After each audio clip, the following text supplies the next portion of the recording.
হ্যাঁ গাইস, তোমরা দেখতে পাচ্ছ এখানে সবাই মাছ ধরছে। আমি কিছু দিকে মামারি দেখতে পাচ্ছ, এখানে সবাই ডাল টেনে উঠাচ্ছে। দেখতে পাচ্ছ এই ঘের ডাল টেনে উঠাচ্ছে সবাই। আর দেখতে পাচ্ছ এই ঘেরটা কিন্তু বেশ বড়, আর এটা হেসে কিন্তু 3 মাস লেগেছে। তার মধ্যে কাজ করেছে দুটো মেশিন, একটা সোলার প্যানেল। দেখতে পাচ্ছ এই দুটো মেশিন, একটা সোলার প্যানেল আর পাশে একটা মেশিন, মোট দুটো মেশিন একটা সোলার প্যানেল কাজ করেছে 3 মাস অনবরত। দেখতে পাচ্ছ গাইস, এখানে কিন্তু দাদু মাছ ধরছে হাত দিয়ে, হাতিয়ে। আরেকজন পাশে দুজন হাতাচ্ছে আর দুজন ওখান থেকে জালটা আনছে। এই ঘেরের যত মাছ আছে সে তারপর মাছ দিয়ে ধরে। দেখতে পাচ্ছ একটা লাভ কিন্তু গার্ড ছিল। আর এখানে যত মাছ আছে সব কিন্তু এই ঢালার মধ্যে জমা করা হয়েছে। এই ছোটো ঢালাটার মধ্যে যত মাছ আছে সব মাছ ঘের ধরে তারপরে এটার মধ্যে ছাড়া হয়েছে বিক্রির জন্য। কিছু বিক্রি করবে, কিছু খাবে। দেখতে পাচ্ছ গাইস এখানে কিন্তু সবাই কিন্তু নিজ নিজ কাজে ব্যস্ত আছে।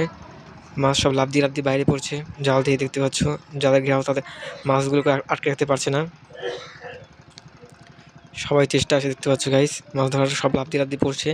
মাছ লাফিয়ে গেলে তারপরে আবার ধরা হবে মাছ, কিন্তু বড় মাছ লাফ দিয়ে চলে যায়। তাই দেখতে পাচ্ছ জালে অনেক ওজন। এখানে প্রায় রুই কাতলা মাছের ওজন প্রায় 4-5 কেজি মতো আছে। আর কিছু বিক্রি করেছে, আবার কিছু ধরছে কিছু এখন বর্তমানে। দেখতে পাচ্ছ গাইস জাল কিন্তু বর্তমানে টেনে উঠেছে। দেখতে পাচ্ছ জালে কিন্তু অনেক মাছ বেঁধেছে, সামনে যাওয়া হচ্ছে না, কাদা দিয়ে সব মেখে দিয়েছে ডকমত একেবারে। আর দেখতে পাচ্ছ বিক্রির জন্য মাছ উঠানো হচ্ছে, যেগুলি বিক্রি করবে সে রুই কোরাল টোরাল সব মাছ এর মধ্যে উঠানো হচ্ছে, বস্তা ভরা হচ্ছে। বস্তার ভরার পর কিছু আবার আগের জায়গায় ছেড়ে দেওয়া হচ্ছে বিক্রির জন্য পরে। আর কিছু মাছ যেগুলো ছোটো আছে সেগুলো ঘেরের মধ্যে ছাড়বে। সামনে আরও ঘের আছে, তোমাদের আগে ভিডিওতে আমি দেখিয়েছি, সেই ঘেরে ছাড়বে বড় হওয়ার জন্য। আর আর যেগুলো আছে বিক্রির জন্য সেগুলো আবার ওখানে ছেড়ে দেবে, পরে ধরবে, তারপরে ওগুলো আবারই ধরবে বিক্রির জন্য।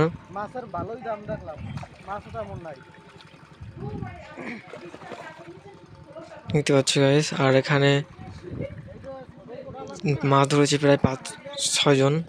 আর এখানে ইন্টারেস্টিং বিষয় হচ্ছে এখানে যত মুরগি আছে, যারা মুরগি পালে সব মুরগি কিন্তু গাছের উপর থাকে। আমি জীবনে প্রথম দেখলাম আম গাছের উপর মুরগি গাছ বলতে পারো এটাকে। সব মুরগিরা এখানে বসে থাকে ডালের উপর। দেখতে পাচ্ছ ওদের খাওয়ার কোনো চিন্তা নেই, দেওয়ার কোনো চিন্তা নেই। দেখতে পাচ্ছ এই বিক্রির জন্য এই নেটের মধ্যে সব মাছ ছাড়া হচ্ছে। যখনই কেউ আসবে তখন এখান থেকে দেবে।